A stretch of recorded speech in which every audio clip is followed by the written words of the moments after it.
جی تو ناظرین، چلتے ہیں ہماری آج کی ویڈیو کی طرف۔ حضرت خالد بن ولید کے انتقال کی خبر جب مدینہ منورہ پہنچی تو ہر گھر میں کہرام مچ گیا۔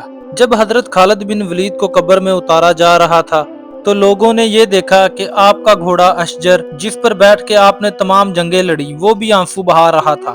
حضرت خالد بن ولید کے ترکے میں صرف ہتھیار، تلواریں، خنجر اور نیزے تھے۔ ان ہتھیاروں کے علاوہ ایک غلام تھا جو ہمیشہ آپ کے ساتھ رہتا تھا، اللہ عز و جل کی یہ تلوار جس نے دو عظیم سلطنتوں روم اور ایران کے چراغ بجائے۔ وفات کے وقت ان کے پاس کچھ بھی نہ تھا۔ خالد بن ولید نے جو کچھ کمایا وہ اللہ عز و جل کی راہ میں خرچ کر دیا، ساری زندگی میدان جنگ میں گزار دی۔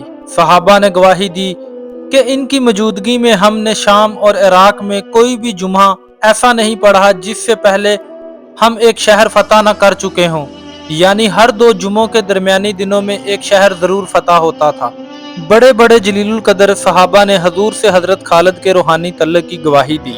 خالد بن ولید کا پیغام مسلم امت کے نام: موت لکھی نہ ہو تو موت خود زندگی کی حفاظت کرتی ہے۔ جب موت مقدر ہو تو زندگی دوڑتی ہوئی موت سے لپٹ جاتی ہے۔ زندگی سے زیادہ کوئی نہیں جی سکتا اور موت سے پہلے کوئی نہیں مر سکتا۔ دنیا کے بزدل کو میرا یہ پیغام پہنچا دو کہ اگر میدان جہاد میں موت لکھی ہوتی تو اس خالد بن ولید رضی اللہ تعالیٰ عنہ کو موت بستر پر نہ آتی۔ وہ ایک سپہ سالار تھا، ایک کمانڈر تھا، ایک شکست دینے والا انسان تھا۔ اس نے اپنے دور کے طاقتور ظالموں کو کچل ڈالا۔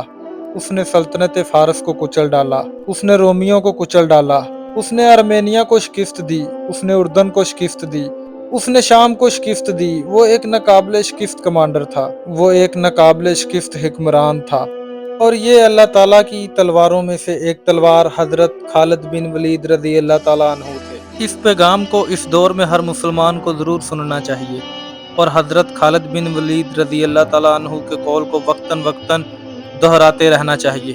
تو ناظرین، آپ کو میری یہ ویڈیو کیسی لگی کمنٹ کر کے ضرور بتائیے گا۔ ملتے ہیں نیکسٹ ویڈیو میں، تب تک کے لیے اللہ حافظ۔